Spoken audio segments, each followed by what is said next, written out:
Shalom Bapak Ibu, kita sedang belajar hadiah kedua yang Tuhan janjikan kepada gereja di Sardis untuk mereka yang menang. Tuhan berjanji bahwa Dia tidak akan menghapus nama mereka dari buku kehidupan. Betapa pentingnya nama kita tertulis di dalam buku kehidupan Tuhan.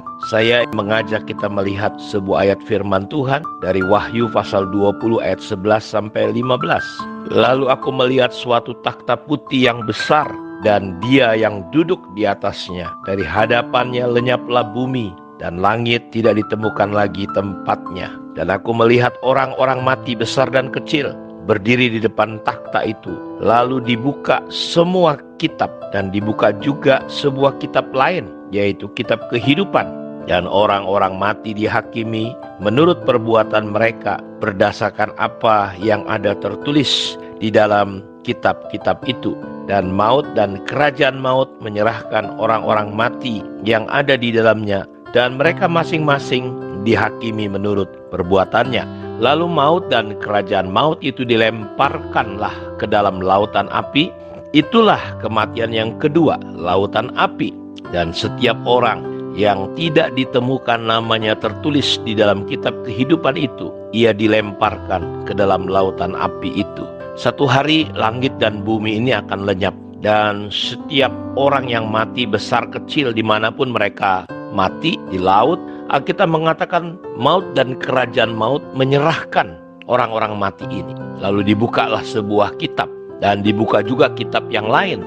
Dan setiap orang yang namanya tidak ada dalam buku kehidupan itu dilemparkan ke dalam lautan api. Sebuah peristiwa kejadian yang mengerikan. Di situ ada banyak penyesalan. Di situ ada banyak ratap dan kertak gigi.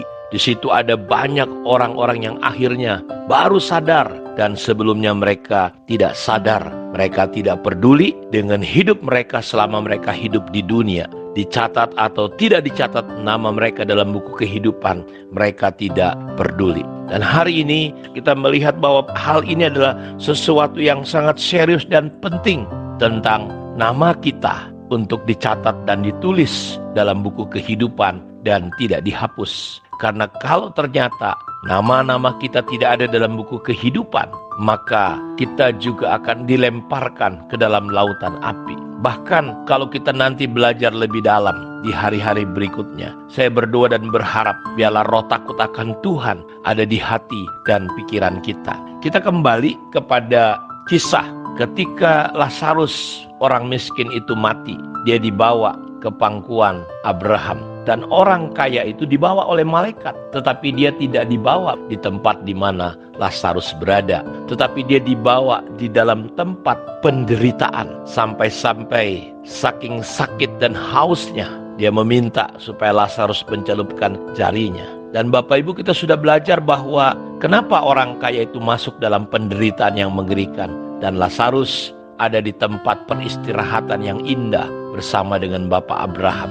Jawabnya, karena Lazarus namanya ada di hadapan Tuhan Yesus dan orang kaya itu tidak ada namanya di hadapan Tuhan. Dari sini kita bisa belajar beberapa pembelajaran bahwa orang kaya ini pun dalam penderitaannya tidak menginginkan kalau keluarganya, saudara-saudaranya masuk juga ke dalam neraka. Kalau kita lihat kembali di dalam Injil Lukas pasal 16 ayat 19 sampai 31. Dikatakan, tetapi Abraham berkata, anak, ingatlah bahwa engkau telah menerima segala yang baik sewaktu hidupmu. Sedangkan Lazarus segala sesuatu yang buruk, sekarang ia mendapat hiburan dan engkau menderita. Selain daripada itu, di antara kami dan engkau terbentang jurang yang tak terseberangi, supaya mereka yang mau pergi dari sini kepadamu, datang dari situ kepada kami tidak dapat menyeberang. Kata orang itu, kalau demikian, aku minta kepadamu Bapa, supaya engkau menyuruh dia ke rumah ayahku, sebab masih ada 5 orang saudaraku. Perhatikan,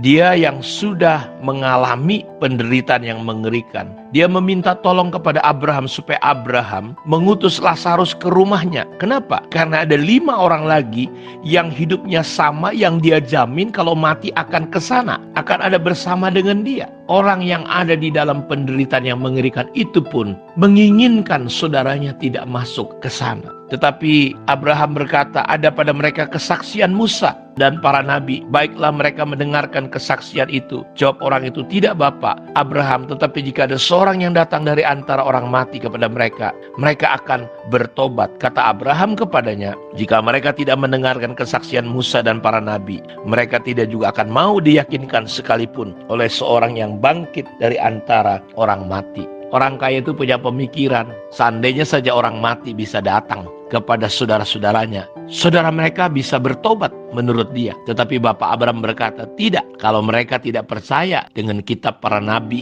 Alkitab, para hamba-hamba Tuhan yang menyampaikan firman Tuhan, mereka juga tetap tidak percaya walaupun orang mati bangkit dan menyampaikan kepada mereka. Oleh karena itu, dari pembelajaran ini Bapak Ibu kita melihat bahwa begitu serius dan pentingnya nama kita tercatat dalam buku kehidupan. Sebab kalau tidak, jelas dalam kitab Wahyu, semua orang yang tidak diketemukan namanya akan dicampakkan ke dalam lautan api yang mengerikan. Karena itu bertobatlah, kerjakanlah keselamatan kita dengan sungguh-sungguh. Biarlah kita melihat bahwa semua dunia ini dengan segala kenikmatannya tidak ada apa-apanya dibandingkan dengan kekekalan yang kita akan masuki. Ada banyak orang tidak sadar seperti orang kaya ini. Hidup suka-suka, menghabiskan waktu hanya untuk mencintai, menyenangi dunia ini. Bapak Ibu ingat, hidup kita cuma sementara. Pastikanlah hidup kita dicatat oleh Tuhan nama kita. Kita bukan hanya sekedar beraktivitas